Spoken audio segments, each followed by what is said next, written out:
talking about sex Oh. and spousal abuse. Oh. So please be advised. All right. So several nights I haven't been able to sleep. And so I kind of fell down the Tradwife rabbit hole. Trad. Trad, as in traditional wife. So it's like an abbreviation of traditional. Yeah. It's a whole kind of TikTok movement. There's some YouTube Tradwives. If I were to describe it, the best way is like a fantasy cult. Interesting. But it could really mess with somebody's mind. And it kind of messed with mine too. Mm.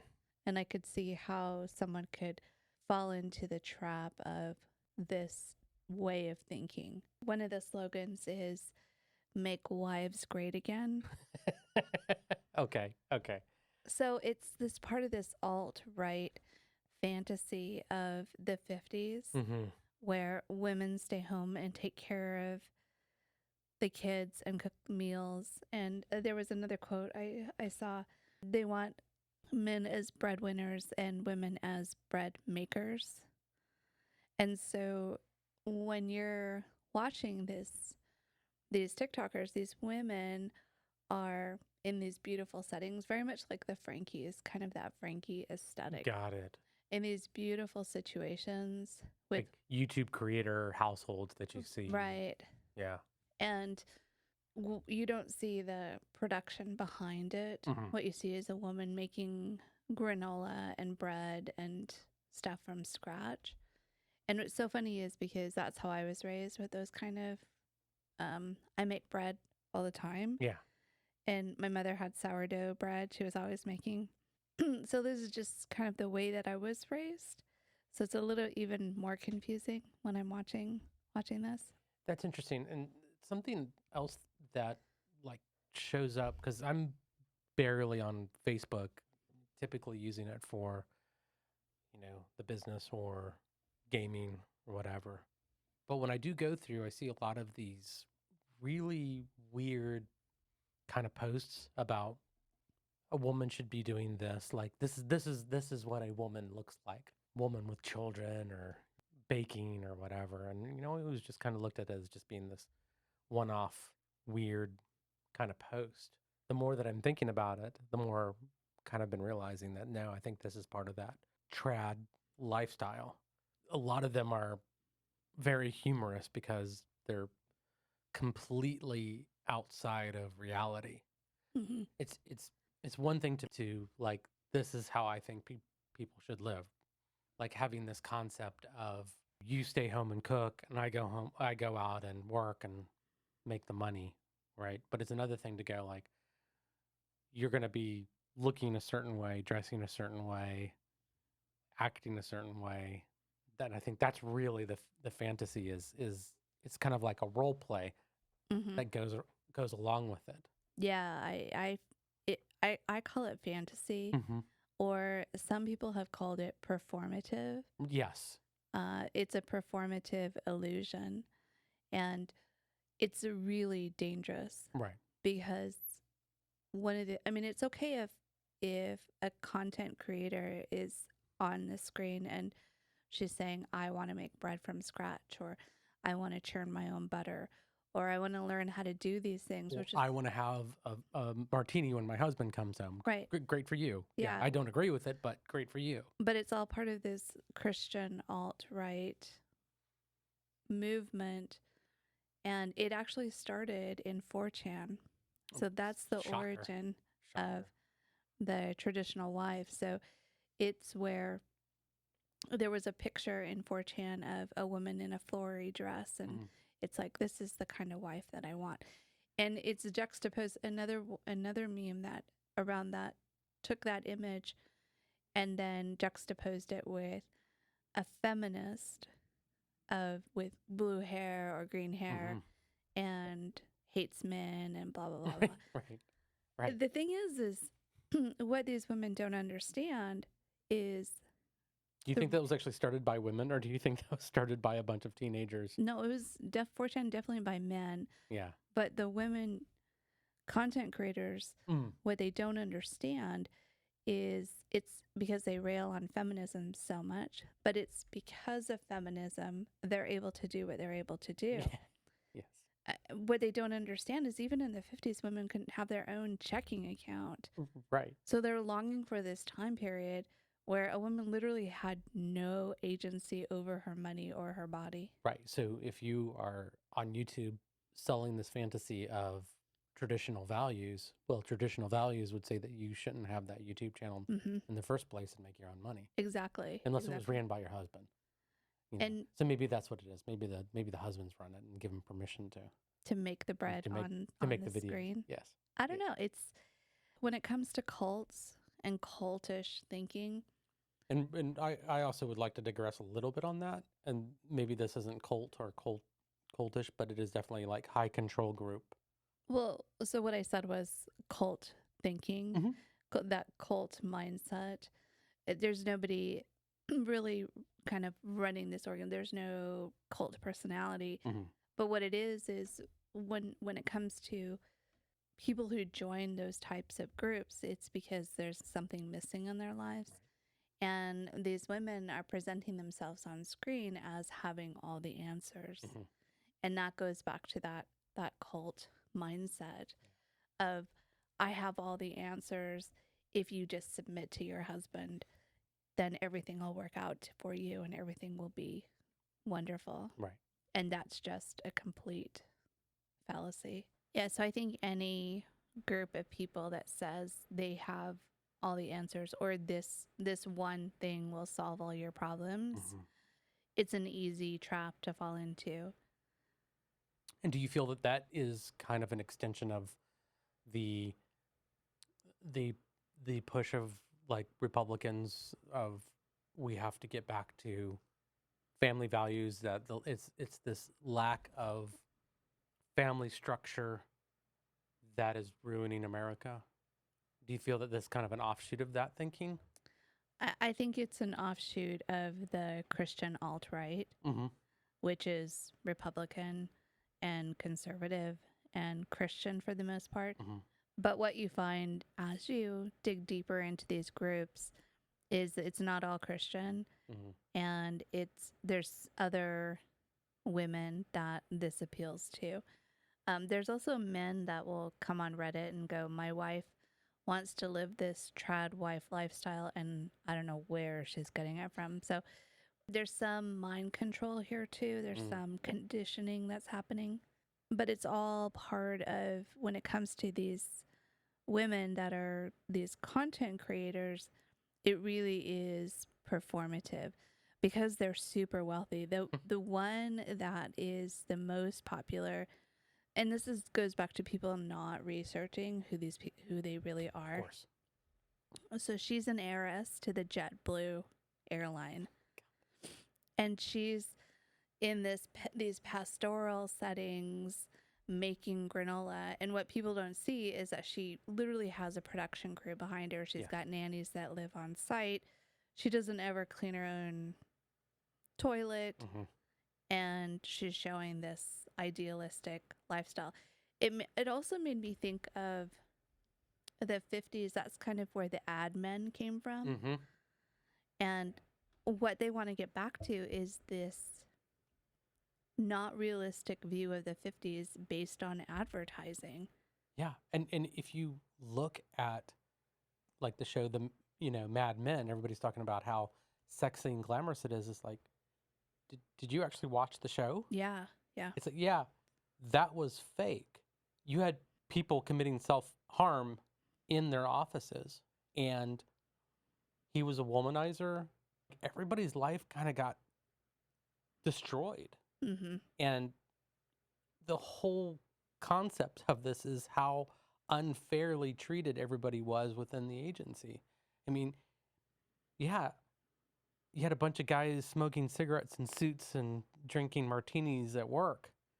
That doesn't mean it was good. It just means that, they looked cool on the outside. Mm-hmm. And that's the extent of it. And what they did is they sold America of this idea of women doing housework. Yep. And again, it's crazy because it's not historical, because not even 5 years before, women were the ones that were building the machinery for the war effort. And then now they're told that they're supposed to be in the kitchen doing these domestic things, wearing dresses. Yep. So it's just this weird programming shift. And then you've got this group of people that are idealizing the marketing from the 50s Yeah. and packaging it as this is how we should be living. Yeah. There was one of the posts that I had seen. This is part of that, and there was also a rebuttal to it, which I loved. It's actually one of my favorite rebuttals.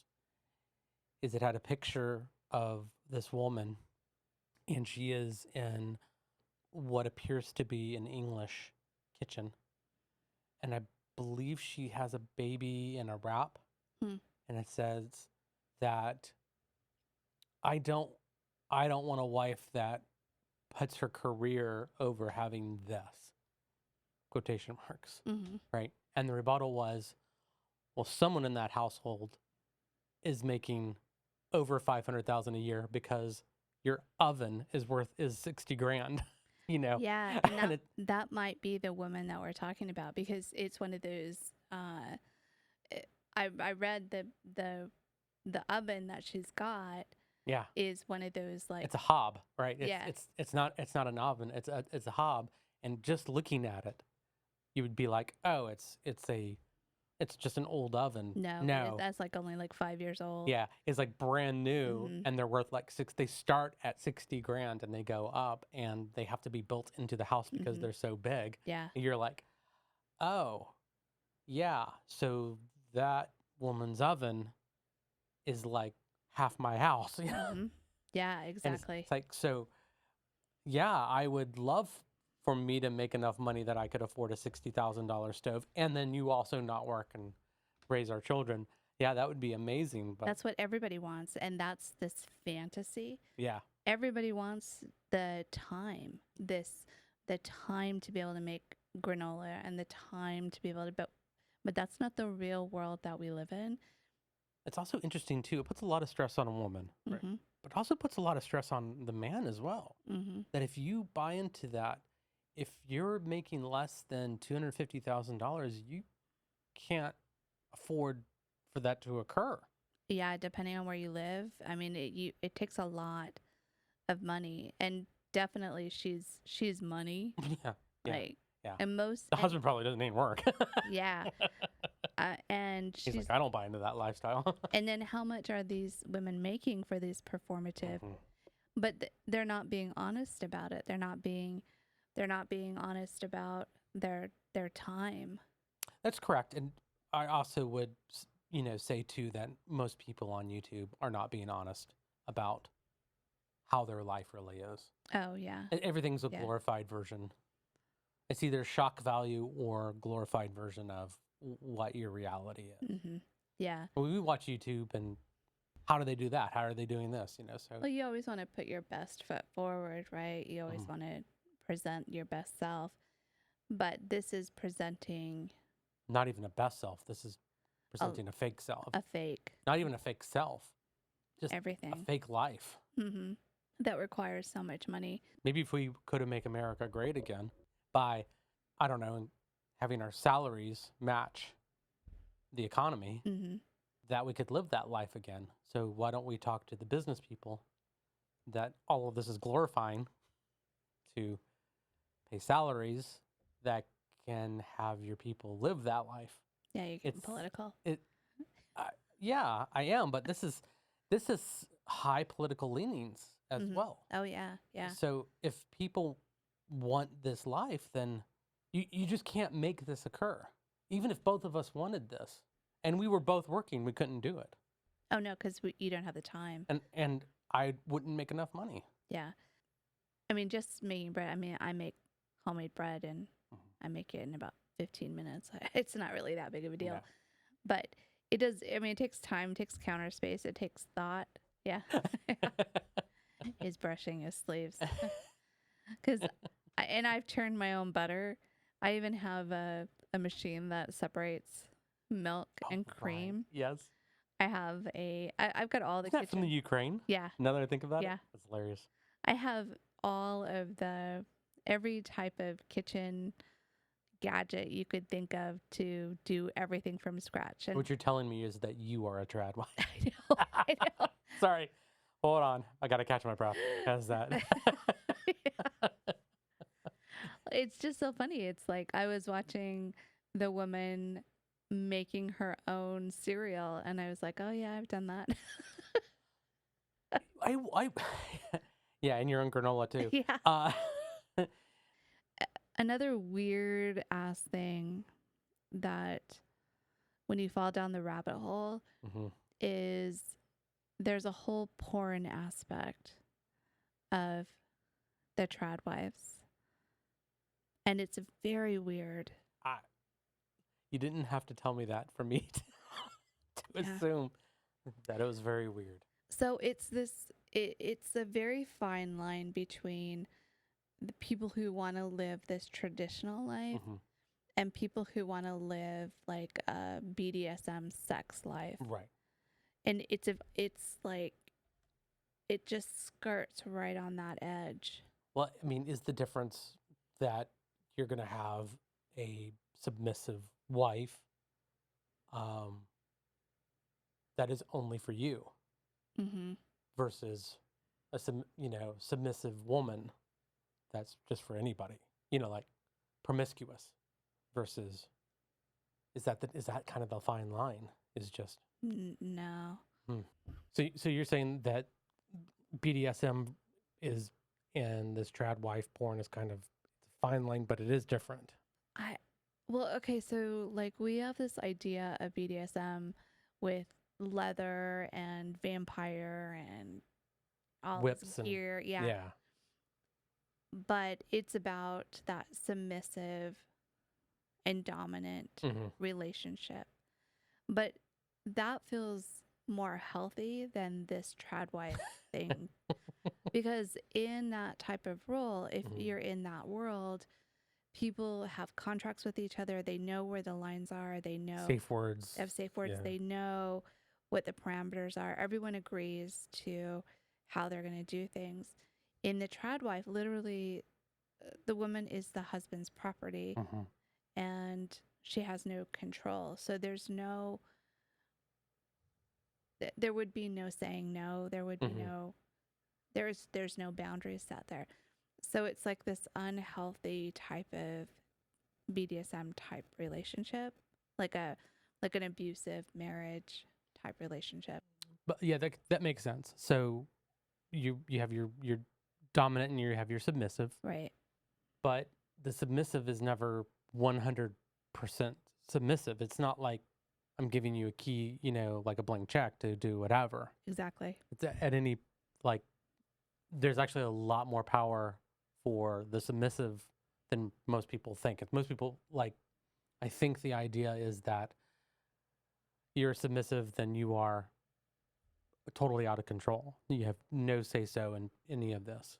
But from all that I've heard, that is 100% incorrect. Right. That the dom is kind of controlling what the submissive wants. So it's this fine tuning up and down of like what is occurring based on what the submissive wants. So it's not really just I'm dominating you and everything I say goes. So yeah. So that would be a lot more healthy. Yeah. In some of the subreddits with that sex fantasy, the women are like, I want to be your trad wife and you can do whatever you want to me, and then they would show their bodies in the dresses and stuff. And it's really confusing. And we had this conversation earlier because I woke up and I'm like, this is crazy. That when it comes to sex and religion, it gets really complicated. It gets really complicated because I was raised very much you cannot have sex until you get married. So people get married very young just so they can have sex. Yeah. And So full disclosure, that was the same thing for me, but it wasn't instilled. It was just kind of a known thing, Mm-hmm. and that might be the difference. Is that in like Southern Baptist, like you're not supposed to have sex until you get married, Oh, okay. and but I think if I was still in that congregation when I was a teenager, then that would have been frowned upon. But I left a long time before that. Yeah. It's a hardcore. You get excommunicated And I if you think do have sex. And I think for Southern Baptists, it depends on your congregation. Mm-hmm. It's like not a universal thing, but I've heard stories, people getting kicked out of the church. For having sex. Mm-hmm. In the church that I was raised, you end up with these like really off the wall ideas about sex because you have no understanding what it is. You don't. And have you been told like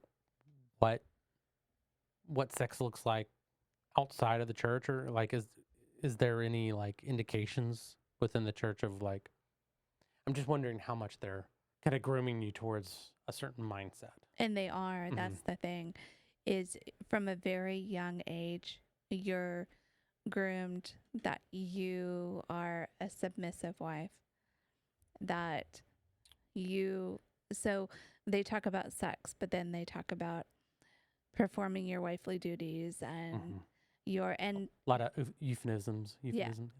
That word. A lot they don't really use euphemisms. They say sex. They were very I was more referring to the acts. You're very well. It just depends on the year. They would say sometimes you could get blowjobs, sometimes you couldn't. Really? It just depended. That was one of those teachings they would always change on people. That's interesting because that is not in the church. Any of the churches I went to, they would never talk about any type of sexual. But I think a lot of it was understood.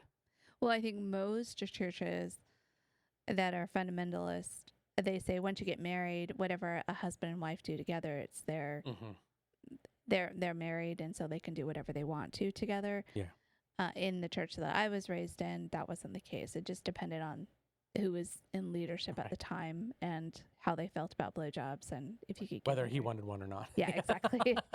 If you could give it or not. And that's a high control group where your sex life is dictated. Yeah. But when they openly talk about, when they open up the magazine and you're supposed to read about what's appropriate for sexual relations between a submissive wife and her husband, that's and an issue. And you're 12 years old, that's and you're just starting to awaken sexually, and all of a sudden you hear this, and I can't even imagine what that does to a pubescent boy, but I know what it's done to me.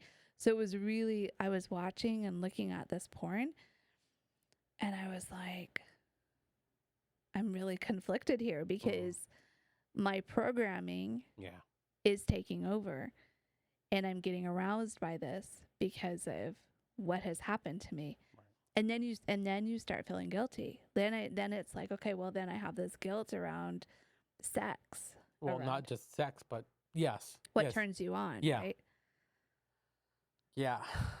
And it's because very succinctly was the programming that I had from a child.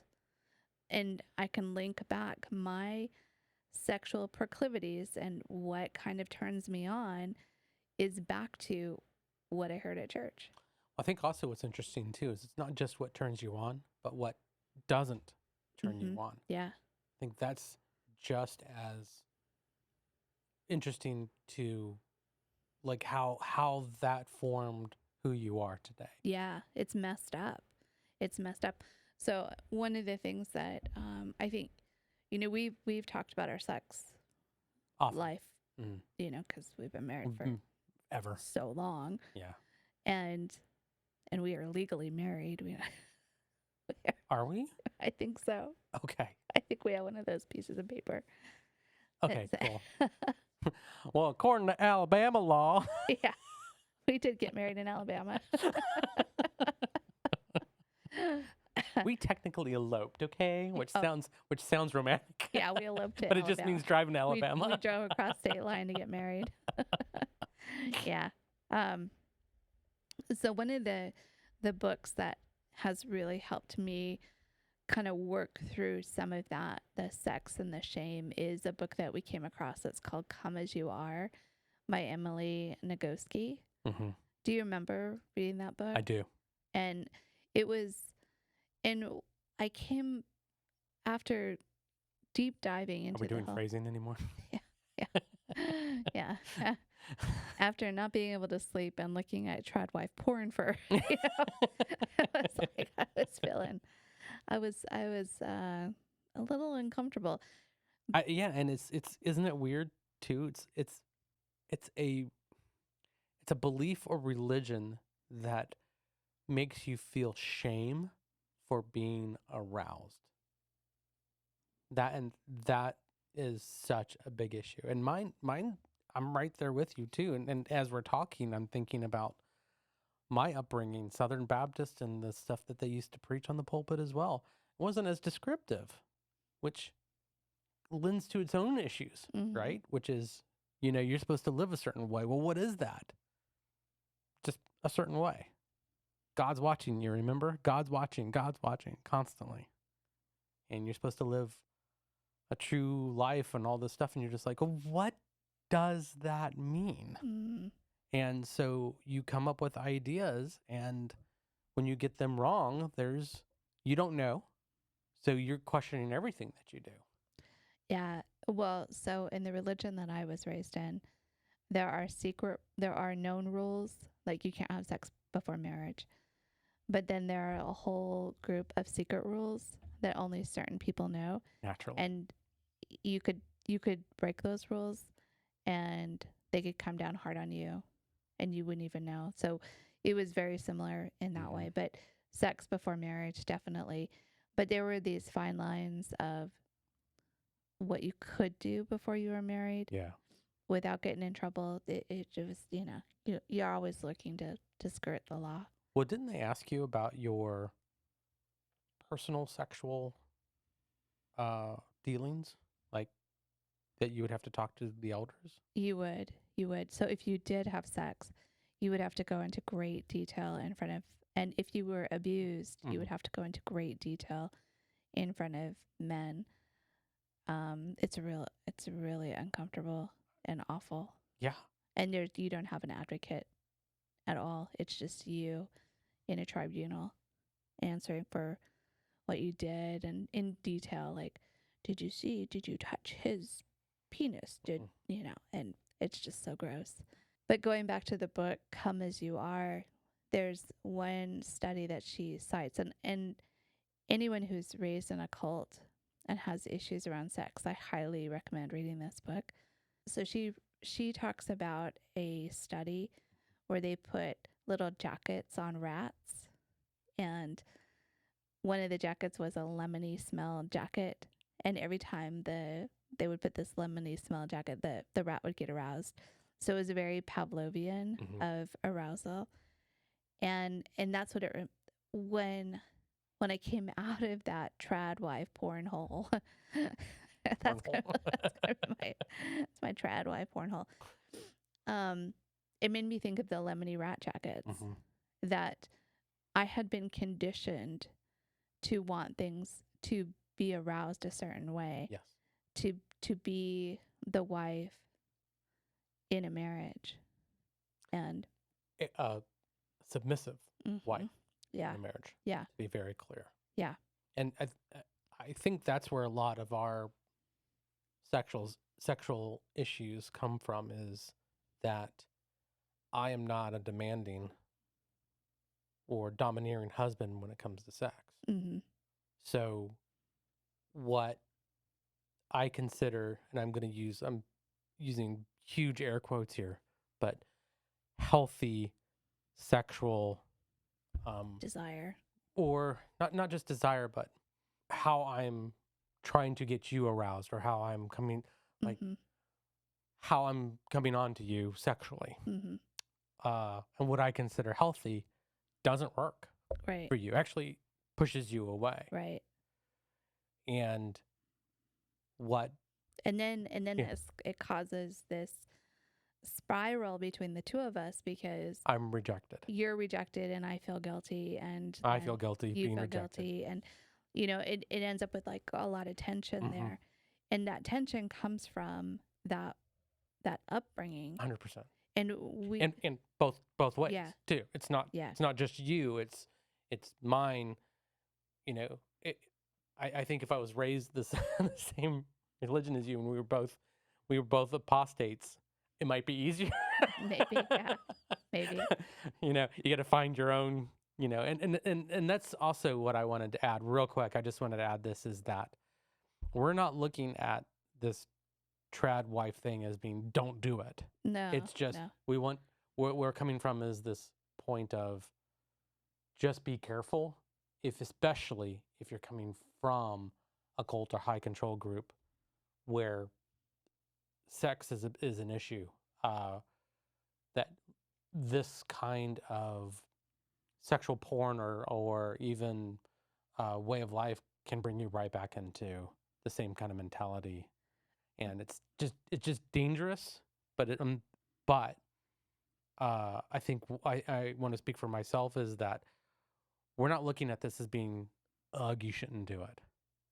It's just, wow, this can lead to really dark places. It can, really dark places. And it kind of sent me in a spiral of that guilt and programming and all that stuff. I mean, I'm an old bat woman, and here it is. I'm thinking about these things and thinking about my pubescent self, and the whole Tradwife thing just kind of brought all that up to the surface. Don't like using the term often, but triggering. It triggered you definitely. Yeah. And that's the thing about when you're dealing with coming out of a cult, is things happen and you see things and it brings things to the surface. Now, I've always known that, and like we said before, we've kind of worked through our sexual issues that we've had.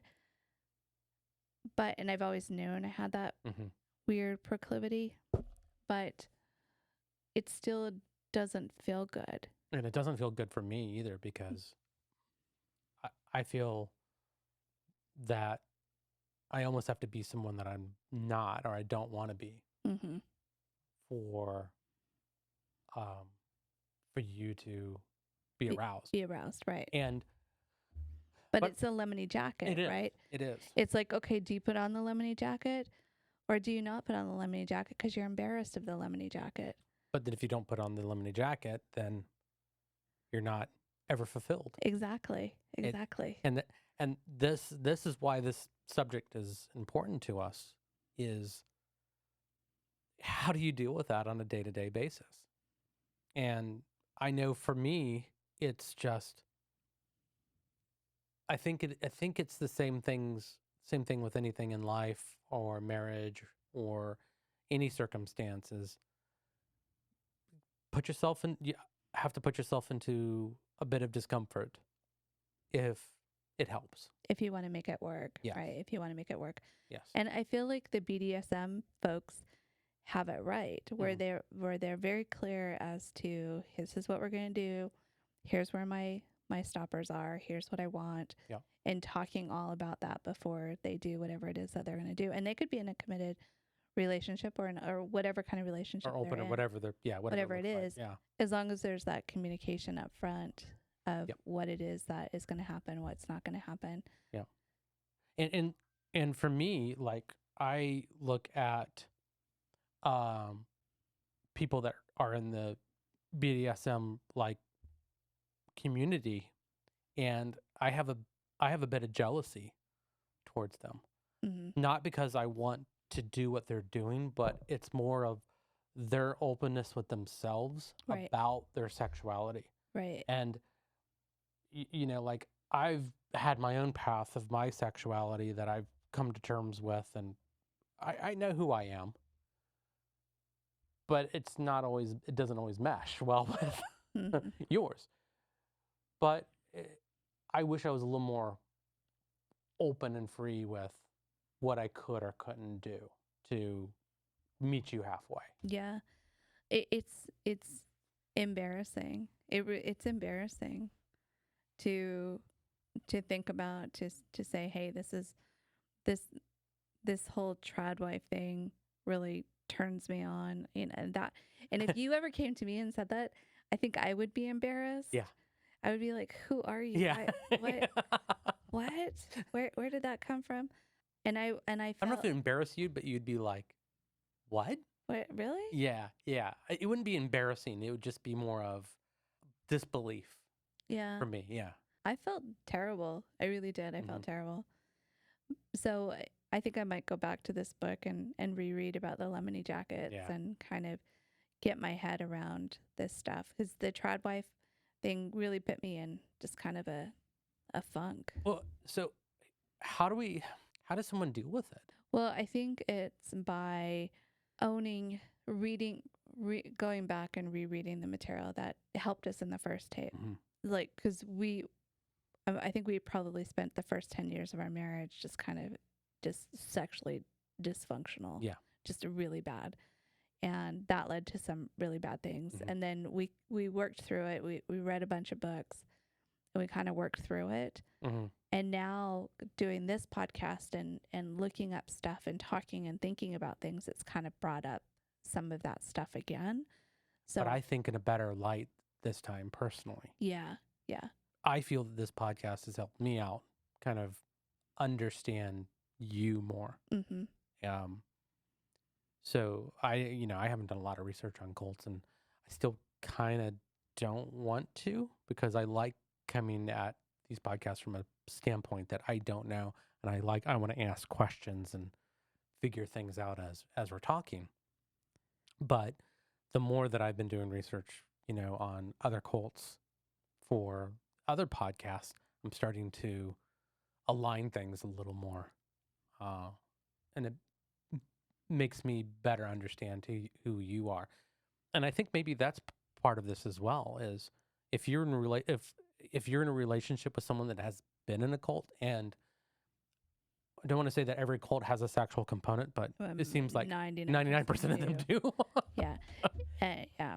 But if you are in a relationship with someone like that, I think the important thing is to ask the right questions, to understand where they're coming from, and to also understand that what you want might never get reciprocated.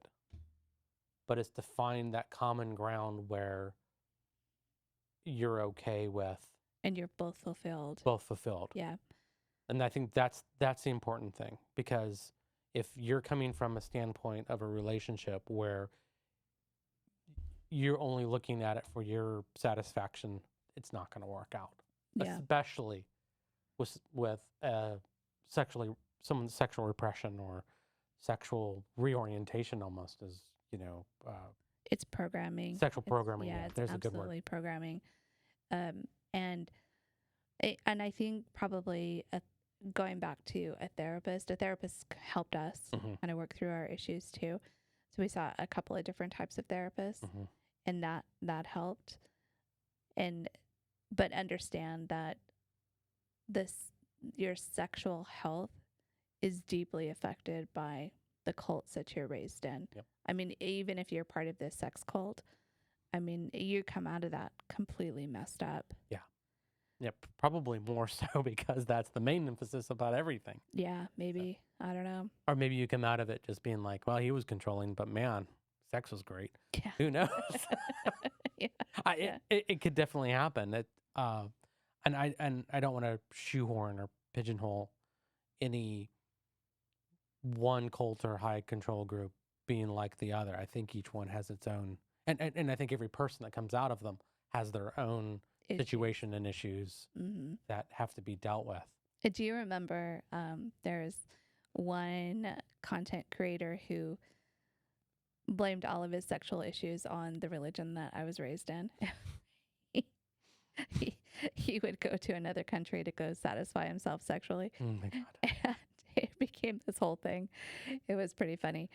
Oh, Oh, yes. Yeah. Yes. And he was like, it's because we grew up in Oh a my sexually God. repressed and at some point you have to take ownership. You have to. His issues were nothing to do with his repression. I don't think so either. His issues had to do with the fact that he was still lying about who he was Right. and taking money to do it. Right. Those are his big issues. And trying to pretend he was something that he wasn't. Right. Yeah. Right. Yeah. And again, probably linked right back again to Probably. cult programming, but it's that's the big thing about this, and I think what we're trying to get across is no, it's not as easy. Find out who you are. And I think early on you would ask me when people recently, when they leave a cult, they go a little crazy. Yep. And I got criticized a lot because I really was just, when I finally lost my virginity, I was 25 and it was like the heavens opened. You know, I'm like it's like a Monty Python skit, with the cartoons coming through playing horns and yeah. do, do, do. Or the movie Poor Things, where she's just going around having sex with everyone. Yeah. And that was me. Yeah. I just, because I didn't know anything. It was like absolutely nothing. And you had sex, and God didn't come down and smite you either. Exactly. I didn't die. Yeah, I wasn't murdered. I wasn't killed. And I just, in fact, there was this scene we were recently watching, The Unbreakable Kimmy Schmidt, and some guy comes up to her and says, "You should come in my van. I have what you need in my van." And she's like, "Okay." And that was me at 25. Yeah. I mean, I put myself in really dangerous. I look back on it and go, that was a really dangerous, scary situation that I did. Yeah, and what I'm remembering is, and it's something that I've thought about because I would, the two of us would go over to another apostate's house, and we'd meet their family and stuff like that, and their lives were just turmoil. He went crazy. Crazy. He went crazy. Yeah, and a lot of the other people there did too, and like leaving their wives, leaving their families. A lot of drugs, a lot of just crazy sex, and the issue I have is that my programming teaches me to judge everyone. Completely. Yeah. Right. So I'm immediately just putting my standards on other people, and again, this is why I look at people in these other communities and I feel jealous, and knowing that I can never do it ever. Like my programming is way too. It's a huge wall, and to bust it down means that I would have to go crazy. You know what I mean? And, but me looking at them and just immediately just going, they're horrible people. But having to take a step back and go, they're not horrible people. They just don't know what kind of people they are. Exactly. And it was moments like that, and meeting you was a culture shock. I mean, from beginning to end. I mean, we could have a whole 4-hour discussion on all the weird stuff how I was before I met you and my path, and it was trial by fire. And hanging out with all the gay guys, meeting all the apostates. And if you want to put it in perspective, I'm Southern Baptist, raised in California, raised in Nebraska cornfields. That kind of gives white boy. Yeah. My blood bleeds blue, baby. But like it's that same kind of sexual programming that I went through, but just not used by anybody. Right? It wasn't intentional, or someone was like asking me, did I masturbate or anything like that. None of that occurred. But it was just this idea that was constantly burrowed into your head, that it was just like, if you do this, you're evil. If you do this, you're wrong. If you do this, you're going to hell. If you do, and just over and over and over again. Even though you don't believe any of that, and you're Not now. yeah, Yeah. you but didn't then, because one of my criteria for anybody I would have sex with at the time was they couldn't be religious. Oh, no, not when we met. Yeah. No, I was more referring to my formative years. And I think that's the important part, is that when you're going through your kind of sexual awakening, or the time period that you should be going through your sexual awakening, and you replace that with dogma and everything negative towards sex, yeah, you're going to have this kind of screwed up idea. Mm-hmm. Like, that's why I love going to London, because like, there's literally posters of naked women on the, around, and you're just like, oh, hey, And a lot of that's another point too, is like in America we're it's prudes. just the repression, the sexual repression. Oh, hell yeah. And we're trying not to raise our kids in that type of environment, but even they're very prudish. They're very prudish. Yeah. Like our discussions with them is like, sex is nice, sex is good, be careful. That's it. Yeah. That's the extent of how much we're programming our children, is just like, be careful, take your time with it, but there's nothing to be ashamed of. And they're like, no. But like they tell us stuff about like how sex is supposed to be. Right. And we're like, no. Yeah. No, it's okay if this occurs. Where did you learn that? They're like, oh, I just heard it. Yeah. I'm like, No. But I think that's a good, where we've got such a open relationship with both of our kids, is they really can come to us with any kind of weird question, and they do. They do. It's like, where did you hear that? But still, I think that's where you put her feet up on a cathedral. Yeah. It's living in America, living in this, having to deal with your programming from when you were young. And it's a process. You really have to kind of work through what works with you, what works with your partner, how it works. And it's not easy. No. It's not. And it's not, like you said earlier, it's not comfortable. You have to get out of your comfort zone. And it's hard. It's hard. And both ways too. So, but again, I can only speak on behalf of myself. I think it's easier not being in that much of a control group to get outside your comfort zone, but it's really difficult even for me. Yeah. So, but I think it all boils back down to is discovering who you really are, and however that looks is different for everybody.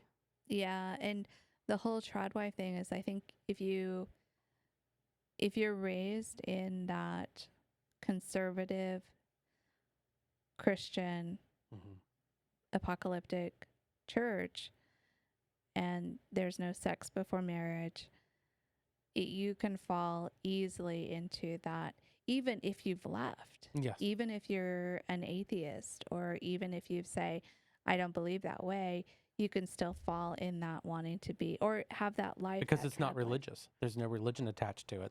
It's pure sex, but now it's sex with a woman or man that agrees with my mentality of my lemony jacket that I have on.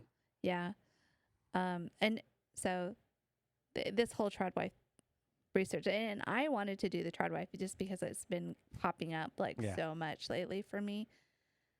But I didn't, I was really surprised when it brought up all of these kind of emotions and all of these feelings. Has this been the first time that research has hit you this hard?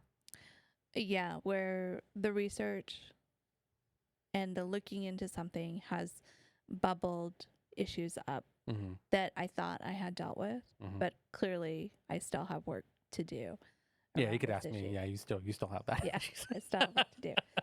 I still have work to say, okay, yeah, it is okay for me to look at submissive porn, and that is okay. And enjoy it. But just saying that makes me physically ill. Yep.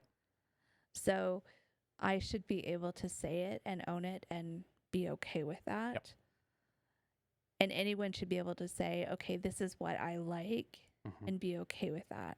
Right. Well, even with the understanding, and I think the important thing is taking back your power, which is to say, yes, I understand that this is a result of religious programming. Mm-hmm. And yes, religious programming is equaling arousal to Something I find offensive. something you find offensive, but it's more taking ownership of it, saying, you know what? It's my lemony jacket. It's your lemony jacket, and I'm going to put it on. Because if I don't put it on, I'm going to be oppressed sexually and be in misery. Yeah. And I don't know if that's the right answer. I'm just saying it's super complicated. It is super complicated. Really complicated. And so I think I wanted to kind of reiterate the point is that, like, for someone that is dealing with a person that has gone through this, it can feel scummy knowing that you have to be almost dominating to elicit arousal from your partner. Mm-hmm. And it is not just complicated for the person that has gone through the cult and the programming. It is also complicated for that sexual partner that and it may not be that particular issue that we're dealing with. This is just in general. Yeah, yes. It could be doing something for your partner that you feel uncomfortable with because that's how they get arousal. Yep. And that you don't necessarily understand. Yes. Yeah. And I think the past couple of days, because we have been discussing it, has been really eye-opening for me. Even though we've had this conversation. Right. But it never clicked because I know what it's not so much your arousal, it is what you're unaroused. It's the reason why other things do not arouse you. Mm-hmm. That's just as important as why you are aroused. And I think those two things together, that's what finally clicked. It was, and I mean, we've been married over 20 years and it just clicked. Like fully. But it doesn't make it easy. No. It just means it clicked. Yeah. And now I have an understanding. And now I always say you can't fix something you can't see. So I see it now. And now I can at least work to something that you can nerd about it. Yeah. You can solve the problem. Well, it's not just solving the problem. It's just finding middle ground. Yeah. I think was what's important for me. So that was our sexual content. I want to get back. One last thing I want to talk about before we end the podcast is the non-content creator women that are stuck in these Tradwife situations. Oh, interesting. Because there really is financial abuse that happens if you're relying 100% on a husband to provide for you. And well, isn't part of this like the men showing their financial records? Like, yeah. That's, yeah. I don't know if you were joking about that or not. I don't. There was one subreddit. You don't know if someone else was joking about it, basically. So, like, who's real, who's not real? It's still on the internet. Okay, so I ended up on a Tradwife seeking subreddit also. Okay. So on the Tradwives, the women were talking about how submissive they were, and the men were talking about how financially secure they were. Yeah. How breadwinners are Can't they just send a dick pic? like in the ye old days. So I it was definitely a seeking type thing. Yeah. And I was just more interested into what the people were saying. Of course. And it goes back to the loneliness and the desire for a solution to because life is freaking hard. I mean, what we just talked about for the last few minutes, that's hard. Yeah. It's hard to talk about sex openly, and it's hard to talk. I'm actually very surprised that we've been able to, just to be honest. Yeah. These are hard conversations, and coming out of a cult is hard. Life is hard. Nothing is easy.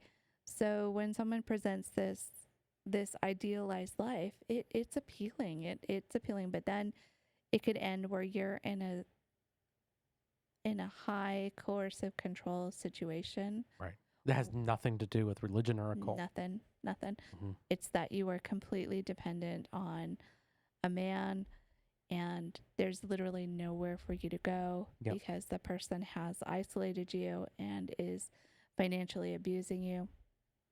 And I kind of went down another research rabbit hole of how do you get out of a financially abusive situation? And that's really hard. It is. It is really hard. But one of the suggestions that they gave was pretty funny because it's we're back to Kimmy Schmidt again, actually. No. That reference though. So the woman that Kimmy was taking care of the household for, she was basically a Tradwife. So she had no skills. She's native, a trophy wife. Yeah. But yeah. But she ran into the same issue, and it's kind of it's interesting because I didn't even put together that she's in her own kind of high control group, as Kimmy was. Yeah. That she wanted to go out on her own. She wanted because her but she only had $12 million. Yeah, she only had $12 million, and that is not enough to live her life by. Yeah. But that's the joke. But if you think about the circumstance, it's very true because she couldn't leave because he was the one that was making sure she had the lifestyle that she had become accustomed to. Right. So like if you left within the first year, it's probably okay. But after 5 or 6 years, you're stuck. You're stuck. Yeah. And she only had $12 million and she was still stuck. Yeah. Yeah. But no, it's just another thought process that I had that, they even talked about leaving that kind of high control group. Mm-hmm. Yeah. Yeah. Well, the story I was going to tell was my grandma when we painted her bedroom, and as we were moving furniture, rolls of cash were like falling out of the bed and from hidden behind the dresser. I mean, I have no idea how much cash was there, but there was a lot of cash. Oh my God. So what she was doing was every time she would go grocery shopping, she would take cash out. And because my grandpa wasn't a controlling person, but she was so terrified of being in a situation where she was financially abused that she did that. Yep. And she had a ton of cash in her bedroom. So that was one way that my grandma wasn't financially abused. Yeah. And that was a suggestion that they came across. But the challenge is that if you're in that high of a control, the person's going to ask for the receipts and see it. One of the suggestions was also maybe do gift cards, like put a gift card and acquire your additional cash that way as a way to get out. Still hard. I mean, if someone is managing all the finances, they're going to notice that stuff. Yeah. Yeah. If they're that controlling. If you Google financial abuse, and it is a legitimate form of coercive control and manipulation, financial abuse. And it can be as devastating as other types of abuse. 100%. So if you at least with the other abuse, when you leave, you can still have something to fall back on. With this, there's nothing to fall back on. There's nothing. You are stuck because, other than going to a shelter. I mean, there's not much you could do. Yeah, and you can't go to the police over financial. I mean, it's not. He's not giving me money so I can leave him. Yeah, exactly. Exactly. So I think Googling other tools that might help if you're in that situation, and then also look for local shelters that can provide you with support if you're in that situation also. Yeah. But that's where this Tradwife life can lead to, is where the abuse is pretty intolerable. Yeah, because you are handing over control of every aspect of your life to someone else.